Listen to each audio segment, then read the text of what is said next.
अस्सलामुअलैकुम, आप देख रहे हैं GTV न्यूज और मैं हूं गौहर इशरत और मैं हूं साजिद हसन। बुलेटिन में सबसे पहले आपको बताएं, शहबाज खानदान को अदालत से एक और बड़ा रिलीफ मिल गया। 16 अरब रुपए की मनी लॉन्ड्रिंग के केस में शहबाज शरीफ और हमजा शहबाज बरी हो गए। लाहौर की सेंट्रल कोर्ट ने FIA के चालान में शवाहिद को नाकाफी करार दे दिया। जज एजाज अवान ने दोनों रहनुमाओं की बरीयत की दरखास्तें मंजूर करते हुए कहा कि मुकदमा चलाने से अदालत का वक्त जाया होगा।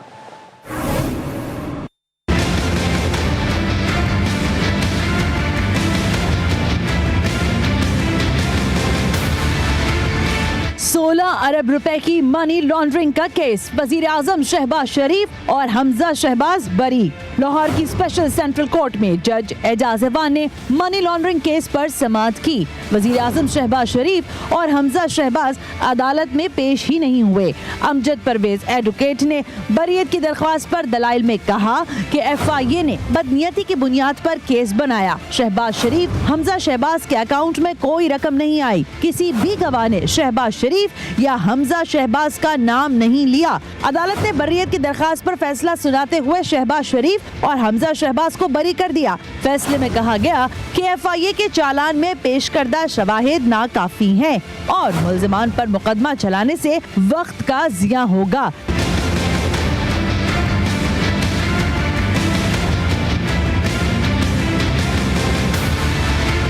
FIA ने नवंबर 2020 में शहबाज शरीफ, हमजा शहबाज, सुलेमान शहबाज के खिलाफ मुकदमा दर्ज किया। इस केस में सुलेमान शहबाज को मफरूर मुल्जिम करार दिया गया था। वजीर आजम शहबाज शरीफ ने मनी लॉन्ड्रिंग के मुकदमे में अपनी बरीयत पर कहा कि रियासती कुव्वत के इस्तेमाल और इदारों को यरगमाल बनाने के बावजूद वो अदालत, कानून और अवाम के सामने सुरखरू हुए। शहबाज शरीफ ने ट्वीट किया कि हक ज़ात ने फिर फजल फरमाया है। मनी लॉन्ड्रिंग के झूठे, बेबुनियाद सियासी इंतकाम पर मबनी मुकदमे से बरीयत हासिल की है। दूसरी जानिब चेयरमैन PTI इमरान खान का ये कहना है कि शहबाज शरीफ और हमजा शहबाज ने अरबों रुपए चोरी किए। आज इन दोनों को इस चोरी पर पानी फिर गया है। शरकपुर में जलसे से खिताब करते हुए इमरान खान ने कहा कि मुल्क की हकीकी आज़ादी के लिए जल्द ही जिहाद की फाइनल कॉल दूंगा। कौम को मुल्क और अपने बच्चों के मुस्तकबिल के लिए निकलना होगा।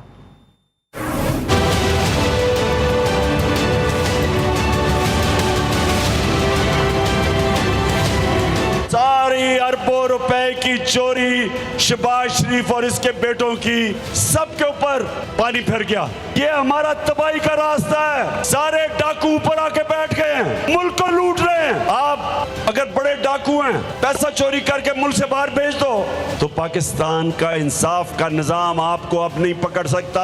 अब इन्होंने नैब का इदारा तबाह कर दिया। कानून बदल के नैब के ये माफ करवा रहे हैं। चोरी करते हैं, पकड़ने लगते हैं, मुल्क से बाहर भाग जाते हैं, बाहर बैठ के डील करते हैं, NRO लेते हैं। ये वापस आ गए। जो मैं कॉल देने वाला हूं अपनी कौम को, सियासत के लिए नहीं, जिहाद लड़ने के लिए, मैं सारी कौम को कह रहा हूं कि आपने निकलना है मुल्क के मुस्तकबिल के लिए, अपने बच्चों के मुस्तकबिल के लिए।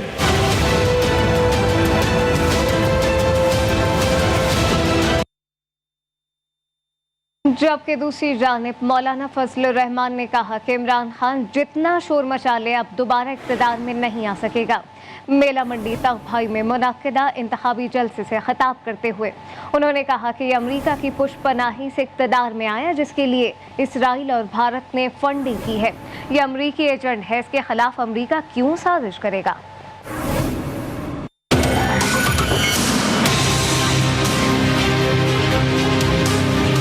तुम्हें इक़्तिदार में लाने के लिए साजिश की गई। हमने उस साजिश को नाकाम बनाया।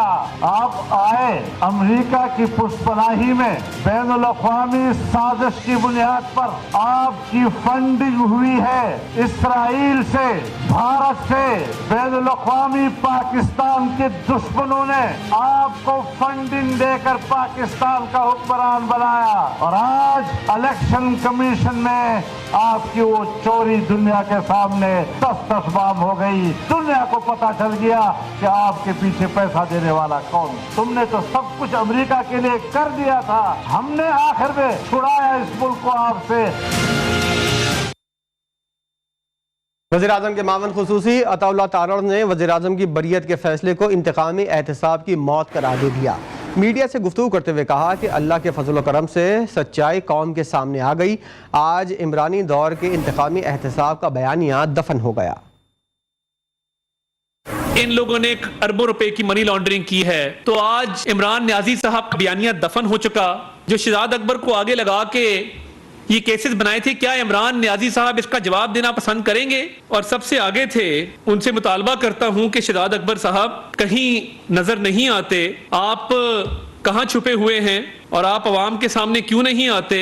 इन अरबों रुपए के जो आपने इल्जामात लगाए थे, आज उसमें सबूत कहां चले गए? उन 4 माह में ट्रायल के दौरान जज साहब ने मुतद्दद बार ये इस्तफसार किया कि प्रोसिक्यूशन के पास इन इल्जामात को साबित करने के लिए ना कोई शवाहिद हैं, ना कोई सबूत है, ना कोई गवाह है। पीटीआई के वाइस चेयरमैन शाह महमूद कुरैशी कहते हैं कि शहबाज शरीफ और हमजा की बरियत के फैसले से कोई ताज्जुब नहीं हुआ। NRO 2 लेने के लिए नैब कानून में तरमीम की गई है। फवाद चौधरी ने कहा कि ये कोई ऐसा फैसला नहीं जिससे हमको कोई हैरत हो। इस केस में बहुत मेहनत की गई थी। मुझे कोई ताज्जुब नहीं हुआ।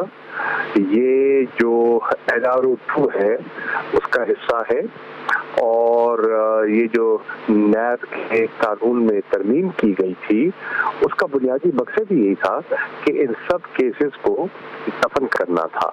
शहबाज शरीफ की वापसी की बातें हो रही हैं, उनको तो किसी ने रोका तो नहीं था ना आने से। अब उसी का अरेंजमेंट का हिस्सा है कि शायद वो वापस भी आएंगे, बिल्कुल आएंगे। तो ये ऐसा फैसला नहीं है कि जिस पे कोई हमें हैरत हो। और ये इतना बड़ा मुकदमा, 14,000 अकाउंट्स जिसमें अरक्रेजी से मेहनत की गई, पाकिस्तान के अवाम की तौहीन हुई है। पाकिस्तान के अवाम इसके ऊपर शदीद नाराज है। वज़ीर इत्तलात मरियम औरंगज़ेब का कहना है कि अब खुशहाली सिर्फ फॉरेन फंडेड फितना एब्सोल्युटली फ्रॉड के कानून की गिरफ्त में आने से आएगी। जिम्मेदारी वाकई आपकी थी, लेकिन हुक्मरानी बुशरा बीबी और फराह गोगी के पास थी। मुल्क को सिक्योरिटी थ्रेट सिर्फ फॉरेन फंडेड एब्सोल्युटली फ्रॉड फितने से है। आधी पावर के साथ मुल्क को लूटने का ये आलम है। पूरी मिल जाती तो अल्लाह ही हाफिज था। आधी पावर के साथ तुमने तोशा खाना को लूटा, आधी पावर के साथ तुमने गैर कानूनी फॉरेन फंडिंग ली।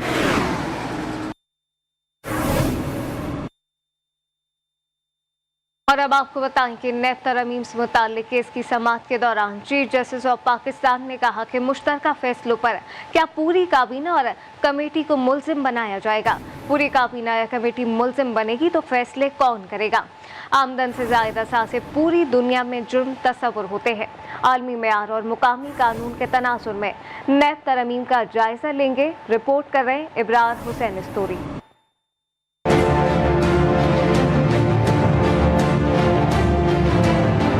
सुप्रीम कोर्ट में नैब तरामीम के खिलाफ इमरान खान की दरख्वास्त पर समाअत के दौरान वकील ख्वाजा हारिस ने कहा कि काबीना और वर्किंग डेवलपमेंट पार्टीज के फैसले भी नैब के दायरे इख्तियार से निकाल दिए गए। नैब तरामीम के बाद 50 करोड़ से ज्यादा की करप्शन साबित करना भी नामुमकिन बना दिया गया। जस्टिस एजाजुल एहसन ने कहा कि नैब तरामीम से मुनज़्ज़म करप्शन को फरोग मिलेगा। वकील ख्वाजा हारिस बोले, मौजूदा हुकूमत के आने का पहला टारगेट ही अपने नैब केसेस खत्म करना था।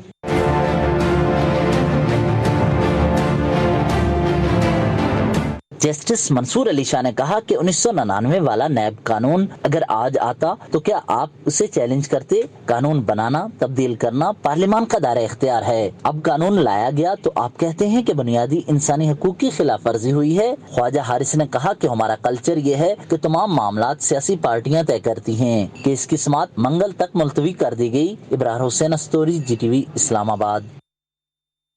और अब आपको बताएं, उमर सरफराज चीमा को मुशीर दाखिला पंजाब बनाने का फैसला कर लिया गया है। सूबाई वज़ीर दाखिला हाशिम डोगर ने गुज़िश्ता रोज़ अपने ओहदे से इस्तीफ़ा दे दिया था, जिसके बाद पंजाब हुकूमत ने उमर सरफराज चीमा को उमूर दाखिला की जिम्मेदारियां सौंपने का फैसला किया। PTI के चेयरमैन इमरान खान ने मंजूरी भी दे दी है। इससे पहले वो मुशीर इत्तलात के ओहदे पर फ़राइज़ सर अंजाम दे रहे थे।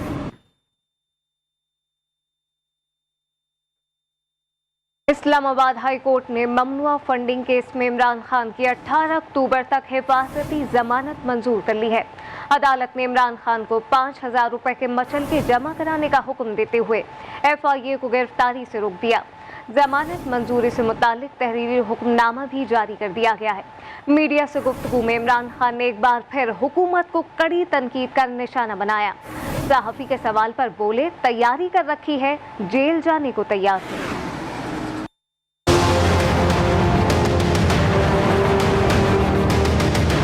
गिरफ्तार करने में कामयाब हो जाएगी कोशिश खान साहब। ममनुआ फंडिंग केस में कप्तान की पेशी। इस्लामाबाद हाई कोर्ट से 18 अक्टूबर तक हिफाजती जमानत मिल गई। इमरान खान के खिलाफ मुकदमा FIA ने दर्ज किया। गिरफ्तारी से बचने के लिए चेयरमैन PTI ने अदालत आलिया से रुजू किया। अदालत ने इस्तफसार किया कि खुसूसी अदालत FIA की दरख्वास्त को क्यों नहीं सुन रही। एडिशनल अटॉर्नी जनरल ने बताया कि फॉरेन एक्सचेंज रेगुलेशन की एक दफा लगी हुई है, तो सेशन जज का भी इख्तियार बनता है। इस स्टेज पर खुसूसी अदालत जमानत की दरख्वास्त सुन सकती है। चीफ जस्टिस ने इमरान खान के वकील से मकालमा किया कि ये दरख्वास्त ज़ेरे अल्तावा रखते हैं, अगर इशू हल ना हुआ तो दोबारा सुन लेंगे। अदालत ने 5000 के मसलकों के एवज जमानत मंजूर करते हुए FIA को इमरान खान की गिरफ्तारी से रोक दिया। सहाफी ने चेयरमैन PTI से पूछा, नून लीग कह रही है आपको भगा भगा कर मारेंगे। इमरान खान ने जवाब दिया, मेरा स्टेमिना शरीफों से ज्यादा है। खान साहब भगा के मारेंगे ऐसा लग रहा है, कुछ आपको बार बार रास्तों में बुला रहे जा रहे हैं। अदालत आलिया ने जमानत मंजूरी से मुतालिक तहरीरी हुक्मनामा जारी कर दिया। केस की मजीद समाअत मंगल को होगी। Welcome back. खबरों के सिलसिले को आगे बढ़ाते हुए आपको बताएं, आज़ाद कश्मीर की वादी नीलम में जीप दरिया में जा गिरी। हादसे में एक ही खानदान के 6 अफराद जाबाक हो गए। पुलिस और रेस्क्यू रजाकार मौके पर पहुंच गए। जीप में मौजूद 2 अफराद को शदीद जख्मी हालत में निकाल लिया गया। जाबाक और जख्मी होने वालों का ताल्लुक जागरा से है। और अब आपको बताएं कि कराची के अवाम को जराइम से बचाने के जिम्मेदार खुद जराइम के निशाने पर आ गए हैं। आर्टिलरी मैदान थाने के माल खाने से 2 करोड़ से ज्यादा रकम गायब हो गई। थाने के हेड मोहर्रर अब्दुल्ला, तफ्तीशी अफसर महमूद और ड्यूटी गार्ड से पूछताछ शुरू कर दी गई है।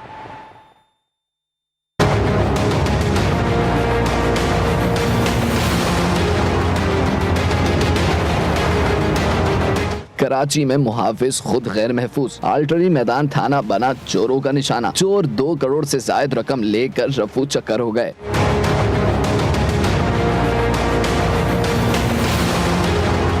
माल खाने में केस प्रॉपर्टी के 2 करोड़ 7,75,000 मौजूद थे। पुलिस ने ये रकम फरवरी में हुई वारदात के 6 मुल्जिमान को गिरफ्तार करके बरामद की थी। बरामदगी के बाद 4 माह से रकम माल खाने में रखी हुई थी। रकम के गायब होने का इंकशाफ 2 रोज कबल हुआ। पुलिस हुकाम के मुताबिक वारदात की तफ्तीश जारी है। हेड मोहर्रर अब्दुल्ला, तफ्तीशी अफसर महमूद और ड्यूटी गार्ड से पूछताछ की जा रही है। SSP साउथ असद रजा कहते हैं, तीनों एहलकारों के खिलाफ मुजरिमाना गफलत का मुकदमा दर्ज किया जा रहा है। और अब खबर यह है कि IG सिंध गुलाम नबी मेमन कराची में तैनात पुलिस अफसरान के खिलाफ कारकर्दगी पर नाला हैं। IG सिंध ने हंगामी इजलास तलब कर लिया। इजलास बुलाने पर पुलिस के सीनियर अफसरान में खलबली मच गई। इस हवाले से मजीद तफसीलात जानने के लिए हमने राब्ता किया है सौलत जाफरी से। जी सौलत, बताइएगा इजलास कब तलब किया गया है, इजलास का एजेंडा क्या है? आज बिल्कुल देखें, कराची शहर में स्ट्रीट क्राइम की वारदातें बढ़ती हुई दिखाई दे रही हैं, जिस पर अब IG सिंध भी जो है वो अपने ही अफसरान से नाला दिखाई देते हैं। कल एक इजलास जो है वो तलब किया गया है, जिसमें स्पेशल ब्रांच और कराची शहर के ASP को जो है वो बुलाया गया है। बताया जा रहा है ज़राए की जानिब से कि कराची शहर में होने वाले गुज़िश्ता रोज़ के इजलास में ये बात तय की जाएगी कि स्ट्रीट क्राइम की असल वजह जो है वो मंशियात फरोशी है और मंशियात फरोशों के खिलाफ एक बड़ा क्रैकडाउन जो है वो करने जा रही है कराची पुलिस, जिसके लिए IG सिंध की जानिब से जो है वो कल एक मीटिंग तलब की गई है, जिसमें तमाम कराची के जो मंशियात के अड्डे हैं उन तमाम जगहों का जो है जायजा लिया जाएगा और उसके बाद अंदर कार्रवाई की जाएगी। जी, इजलास कब तलब किया गया है? सौलत जाफरी अपडेट कर रहे थे, आपका शुक्रिया। और अब आपको बताएं कि वफाकी हुकूमत ने दहशतगर्दी की रोकथाम के लिए खैबर पख्तूनख्वा हुकूमत की भरपूर मदद का फैसला कर लिया है। वज़ीर दाखिला राना सनाउल्लाह की ज़ेर सदारत अमन अमान से मुतालिक स्टीयरिंग कमेटी के इजलास में सवात में दहशतगर्दी के हालिया वाक़यात का जायजा लिया गया। इजलास में दहशतगर्दी को कंट्रोल करने से मुतालिक मुख्तलिफ तजवीज़ ज़ेर गौर आई। कमेटी ने खैबर पख्तूनख्वा में दहशतगर्दी के बढ़ते हुए वाक़यात पर इजहार तशवीश करते हुए स्वात के अवाम से इजहार यकजहती किया। कमेटी अरकान ने कहा कि KP में इंतहा पसंदी फरोग पा रही है, मगर सूबाई हुकूमत विफाक के खिलाफ धरनों की मनसूबाबंदी में मसरूफ है। लड़कियों की तालीम के फरोग के लिए शिद्दत पसंदों से गोली खाने वाली मलाला यूसुफजई पाकिस्तान की मोहब्बत में एक बार फिर वतन वापस चली आई। नोबेल इनाम याफ्ता मलाला यूसुफजई कराची में बच्चियों के कॉलेज जा पहुंची। सैलाब से मुतासरा बच्चियों की हौसला अफजाई के लिए सिंध के मुख्तलिफ इलाकों का उन्होंने दौरा भी किया। वज़ीर आला सिंध मुराद अली शाह से मुलाकात में कहा कि पाकिस्तान अब आना जाना लगा रहेगा। तफसीलात देखिए इस रिपोर्ट में।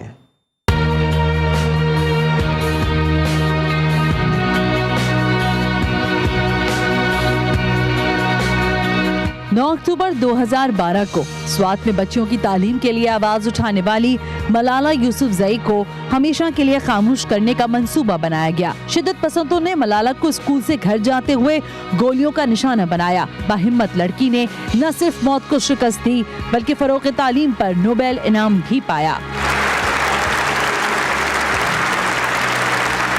पाकिस्तान की तारीख के सबसे ज्यादा खतरनाक सैलाब ने बच्चियों का तालीमी मुस्तकबिल भी दांव पर लगा दिया है।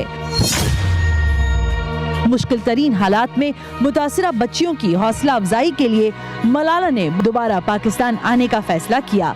कराची पहुंचने के बाद मलाला ने गवर्नमेंट एलिमेंट्री कॉलेज अजीजाबाद का दौरा किया। कॉलेज इंतजामिया ने जारी तालीम पर ब्रीफिंग दी और दीगर मंसूबों के बारे में भी बताया। नोबेल इनाम याफ्ता मलाला सिंध के शहर दादू भी पहुंची और दरसगाह में तालिबात के साथ हाल अहवाल पूछा। वज़ीर आला सिंध से मुलाकात हुई। मुराद अली शाह ने सूबे के मुतासरा इलाकों का दौरा करने पर मलाला का शुक्रिया अदा किया। मलाला यूसुफजई ने कहा कि पाकिस्तान से दूर रहने का वक्त खत्म हो गया, मुल्क में अब उनका आना जाना लगा रहेगा। Welcome back. बैनुल-अक़वामी खबरें शामिल करें। आपको बताएं कि भारतीय बहरिया का लड़ाका MiG-29 लड़ाका तैयारा समंदर में गिरकर तबाह हो गया है। भारतीय बहरिया के मुताबिक MiG-29 लड़ाका तैयारा तरबियती परवाज के दौरान गोवा के समंदर में गिरकर तबाह हुआ। हादसे में तैयारे में सवार पायलट महफूज रहा है। भारतीय बहरिया का कहना है कि लड़ाका तैयारा तकनीकी खराबी की वजह से गिरकर तबाह हुआ।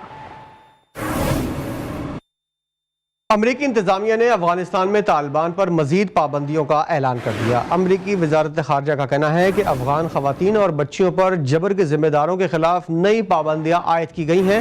अमरीकी वज़ीर खारजा ने कहा है कि इंसानी हुकूक की पामाली में मुलविस तालिबान, दीगर अनासिर और उनके ख़ानदान के वीज़े भी रोके जाएंगे। अफगानिस्तान में इंसानी हुकूक की पॉलिसियाँ तब्दील की जाएँ, अफगान खवातीन की तालीम, रोज़गार और नकलो हरकत में रुकावट दूर की जाए। खेल के मैदान से खबर शामिल करें। आपको बताएं कि कीवीज ने बंगाल टाइगर्स को पछाड़कर से अफ्रीकी सीरीज के फाइनल के लिए क्वालिफाई कर लिया है। न्यूजीलैंड ने बांग्लादेश को 48 रन से शिकस्त दे दी। मेजबान टीम ने पहले खेलते हुए 209 रन बनाए।